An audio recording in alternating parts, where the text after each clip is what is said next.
이번 주 예수님의 오심을 기다리는 강림절 세 번째 주일을 맞이하고 있습니다. 교회력에 따지면 강림절은 구원사의 새해입니다. 이 절기는 한마디로 기다림의 절기입니다. 메시아의 구원을 간절히 기다리는 절기입니다. 오신 주님을 기념하고 앞으로 다시 오실 주님을 소망하는 절기이기 때문입니다. 우리 안에 예수님에 대한 다시 오심에 대한 소망이 항상 충만할 수 있기를 바랍니다. 웰스라는 작가가 대주교의 죽음이라는 이 단편 소설을 썼습니다. 근데 거기 중에 이 대주교가 날마다 대성당에 들어가서 기도하는 내용이 있었습니다. 시작하는 말은 항상 똑같았습니다. 오 전능하신 하나님이여 내게 말씀하옵소서. 이것이 그의 기도의 첫 문장입니다. 항상 기도할 때마다 오 전능하신 하나님이여 내게 말씀하옵소서. 아멘. 이렇게 한평생 수십 년을 기도드렸는데 어느 날 하늘에서 음성이 들렸습니다. 뭐냐? 무슨 일이냐? 이 소리를 듣고 그는 심장마비로 죽었다는 것입니다.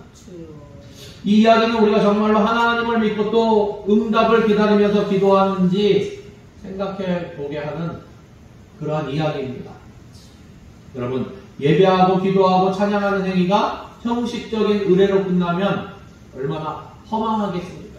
우리가 예배드리러 와서 그 예배가 허탕이라고 얘기하면 얼마나 기분이 나쁘겠습니까? 우리는 하나님을 예배하고자 우리 마음을 준비를 하고 여러 가지 것들을 준비해서 하나님 앞에 나와 예배를 드립니다. 그런데 그것이 형식적인 것이고 내가 착각하고 있는 것이라면 아마 우리는 다시금 우리 자신을 돌아보아야 할 것입니다. 오늘 우리가 드리는 이 예배, 기도, 찬양이 우리 삶의 현장에서 확실히 응답되는 결과를 나타낼 수 있기를 예수님의 이름으로 축원합니다. 그렇다면 기다림의 절기 가운데 오늘 말씀은 우리에게 무엇을 증거하고 있는지 함께 나누고자 합니다. 첫째는 하나님은 기다리신다는 것입니다. 오늘 말씀에 하나님께서 기다린다고 말씀하고 계십니다. 18절 말씀에 그러나 하나님께서 기다리시나니 하나님은 전지전능하신 분이십니다. 창조주 되십니다. 역사의 주인이십니다. 지혜 그 자체 되십니다. 그렇다면 왜 하나님께서는 기다리시는 것입니까? 왜 기다림이라고 하는 고통을 택하신 것입니까? 여러분, 기다림이 쉬운 것입니까? 기다려 보신 분들은 아실 것입니다. 기다리는 사람은 마음이 조급합니다. 근데 하나님은 그 기다림을 지금도 하고 계십니다. 우리 인생들은 능력이 부족해서 기다립니다. 가지고 싶은 것들을 지금 갖지 못하니까 뭔가 돈을 벌기 위해서 기다리기도 합니다. 내가 하고 싶은 일이 있지만 내가 능력이 안 되니까 할 수 없어서 기다리는 경우들이 많이 있습니다. 때가 되면 기다리다가 때가 되면 해야지. 때가 되면 집을 사야지. 때가 되면 저거 내가 나의 목표를 이뤄야지. 부득불 기다릴 수밖에 없는 그런 나약함, 그런 불가피한 상황이 있지 않습니까? 그러나 하나님은 그렇지 않습니다. 능력이 많으십니다. 하시고 싶은 일 다 하실 수 있습니다. 시간과 공간을 초월하시는 분이십니다. 언제나 하실 수 있는 창조주 하나님이시며 섭리 가운데 역사하시는 하나님 되십니다. 도대체 무엇을 기다린단 말입니까? 왜 기다려야만 하는 것입니까? 오늘 말씀의 배경을 이해해야 하면 이 말씀을 하시는 이유를 우리가 조금 알 수 있을 것입니다. 유다라는 나라는 당시 북왕국 이스라엘이 멸망하고 남진하는 아수르를 견제하고자 애국과 파친을 맺었습니다. 하나님은 이것을 아주 싫어하셨습니다. 위기 때에 하나님의 백성이 하나님 앞에 나와 묻지 않고 성급하게 왜 그 당시 강대국으로 불려지는 애국 나라에 그들을 끌어들이느냐 하는 것입니다. 인간적인 방법을 동원한 것입니다. 이것이 얼마나 하나님 마음을 섭섭하게 했는지 모릅니다. 하나님께서 그 섭섭한 마음을 우리가 읽진 않았지만 15절 말씀에 보면 잘 드러나 있습니다. 주 여호와 이스라엘의 거룩하신 이가 이같이 말씀하시되 너희가 돌이켜 조용히 있어야 구원을 얻을 것이요 잠잠하고 신뢰하여야 힘을 얻을 것이거늘 너희가 원하지 아니하고. 하나님이 가장 섭섭한 것은 하나님으로 신뢰하지 않는 것입니다. 위기가 있을 때, 어렵고 힘이 들 때 전능하신 하나님을 의지하고 하나님 앞에 잠잠히 엎드려야 하는데 우리는 반대로 움직입니다. 내가 무언가 해보겠다고 유다처럼 분주하게 뛰어다닙니다. 그러나 성경은 너희가 그렇게 조용히 있으면 구원을 얻는다고 말씀하십니다. 잠잠하고 신뢰하면 힘을 얻을 것이라고 말씀하십니다. 사랑하는 성도 여러분, 위기의 순간일수록 서두르지 말고 조용히 조급하지 말고 잠잠히 하나님을 바라볼 수 있기를 바랍니다. 하나님을 신뢰하고 엎드리시기를 바랍니다. 그 속에 하나님의 구원이 있습니다. 모든 문제를 해결하시는 주님의 역사가 나타납니다. 홍해를 앞둔 이스라엘 백성들에게 성경은 이렇게 증거합니다. 너희는 두려워하지 말고 가만히 서서 여호와께서 오늘 너희를 위하여 행하시는 하나님의 구원을 보라. 홍해 바다 앞에서 뒤에는 애국 군대가 쫓아옵니다. 앞에는 홍해 바다가 출렁출렁거리고 막고 있습니다. 마치 도간에 든 쥐처럼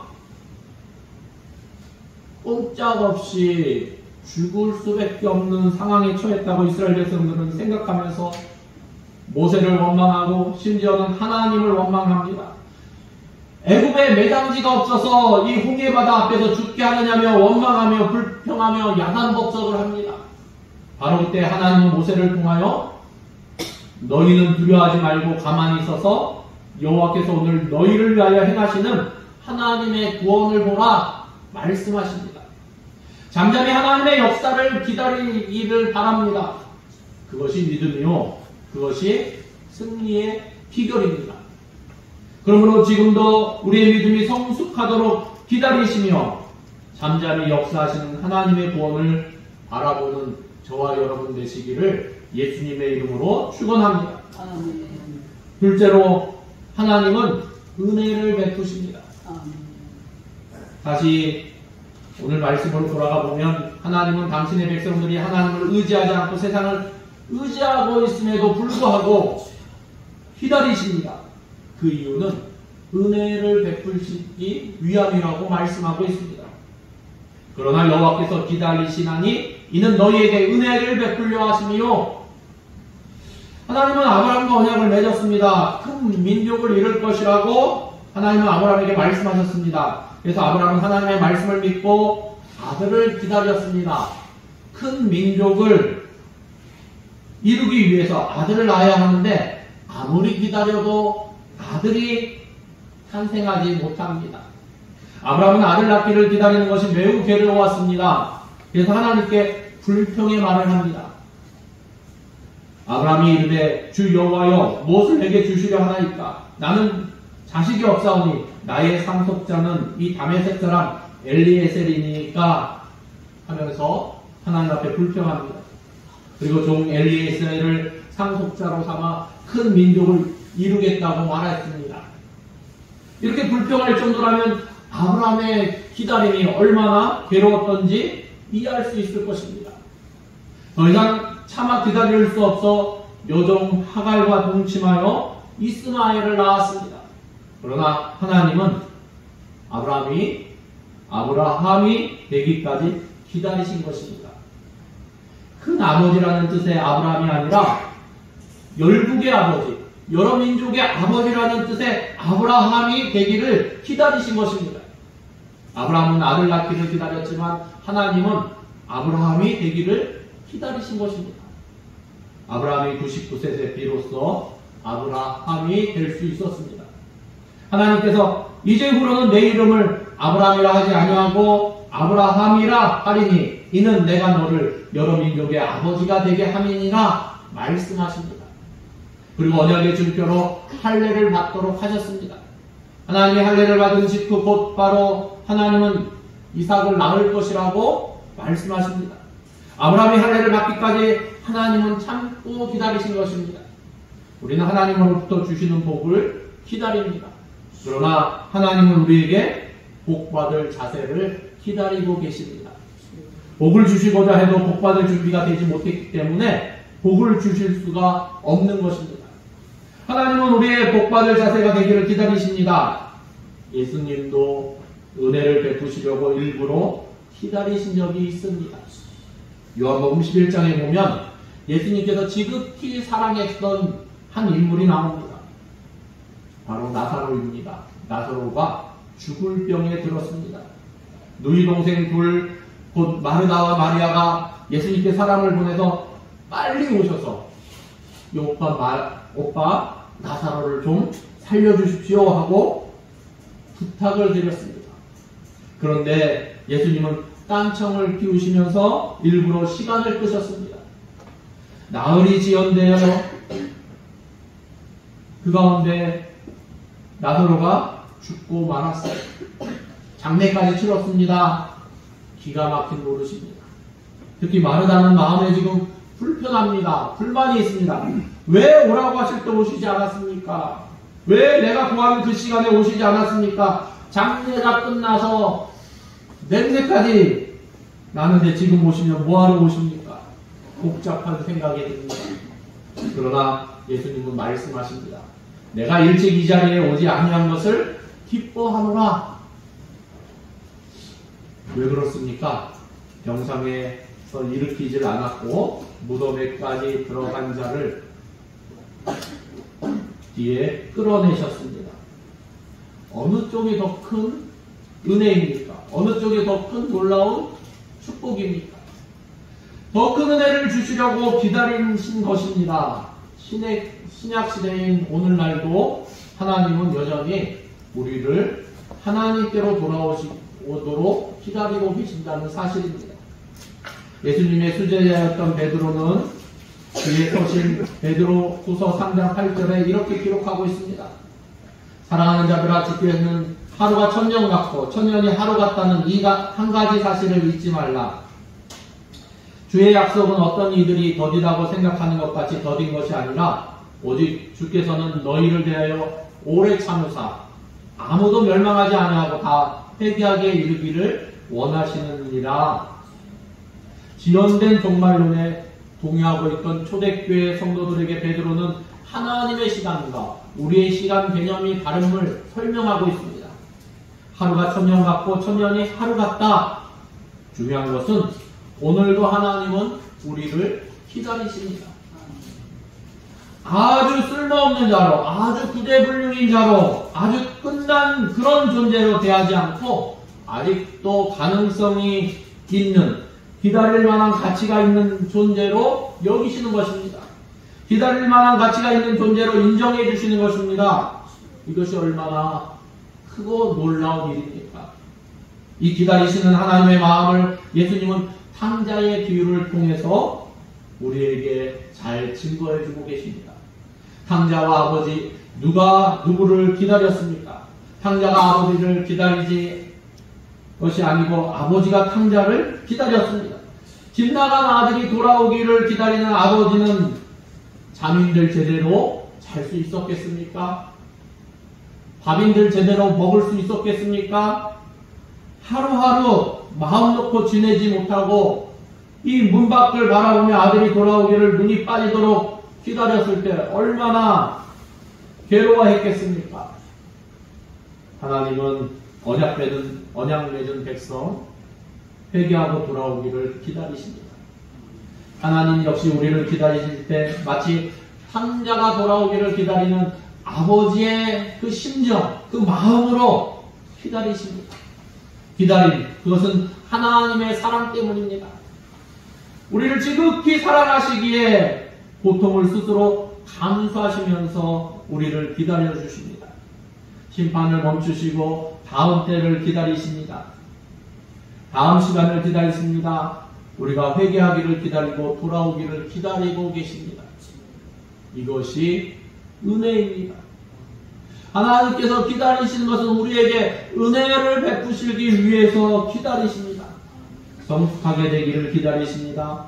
깨닫고 성장해서 어느 수준에 도달되게 되기를 기다리고 계십니다. 이 강림절 기간에 이 은혜를 더욱 체험할 수 있기를 예수님의 이름으로 축원합니다. 네 번째로 하나님은 기다리는 자마다 복을 주십니다. 하나님은 자신이 유다 백성을 기다린 것처럼 유다 백성들도 하나님 자신을 기다릴 것을 말씀하십니다. 18절 후반절에 보니까 대저 여호와는 정의의 하나님이시라. 그를 기다리는 자마다 복이 있도다. 하나님이 우리를 기다려 주시는 것처럼 우리에게 하나님을 기다리라고 말씀하십니다. 그를 기다리는 자마다 복이 있도다. 기다린 보람이 있을 것이라는 것입니다. 어느 회사에서 신입사원을 모집하게 되었습니다. 한 가지 묘책을 냈습니다. 직원이 잘 들어오냐 잘못 들었느냐 따라서 그 회사의 운명이 휘청거리기도 하기 때문에 신중하게 신입사원을 뽑기로 했습니다.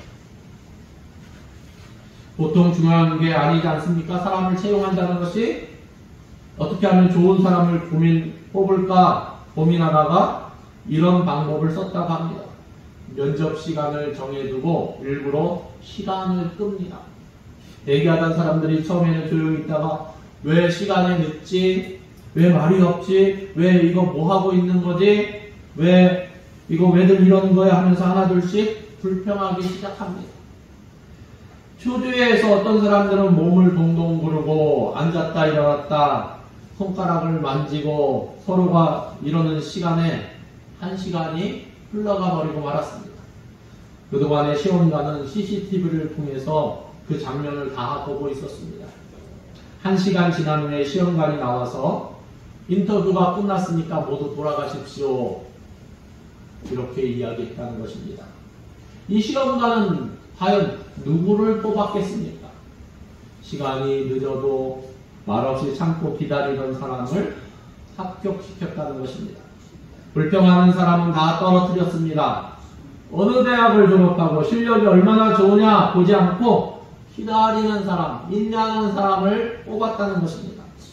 사랑하는 성도 여러분, 포기하지 않고 절망하지 않고 두려워하지 않고 담대히 하나님의 구원을 기다리는 자는 주님의 은혜를 잊게 되어 있습니다.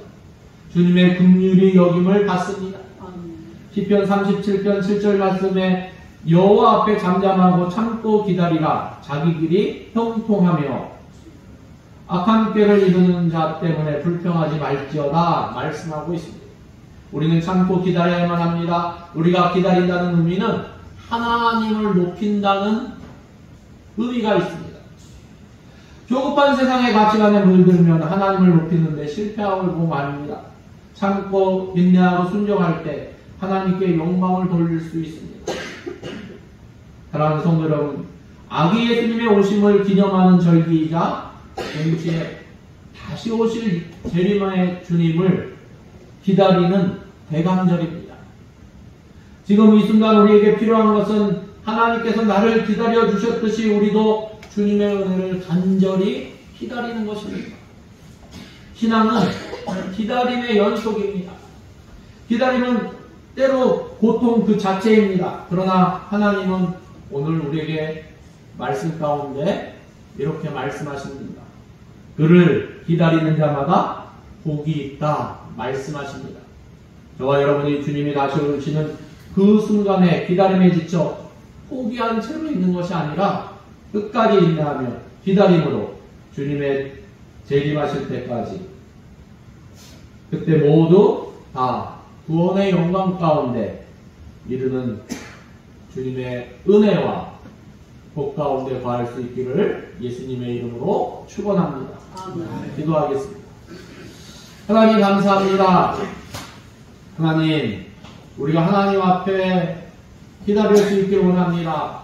하나님도 우리를 기다리고 계시는데, 오래 참고 계시는데, 그를 기다리는 자마다 복이 있다 말씀하셨는데, 우리가 예수 그리스도 아기 예수님의 탄생을 기뻐하며 기념하며, 또한 다시 오실 예수님을 기다리며 소망 가운데 인내하며 진실로 하나님의 은혜 가운데 거할 수 있기를 원합니다.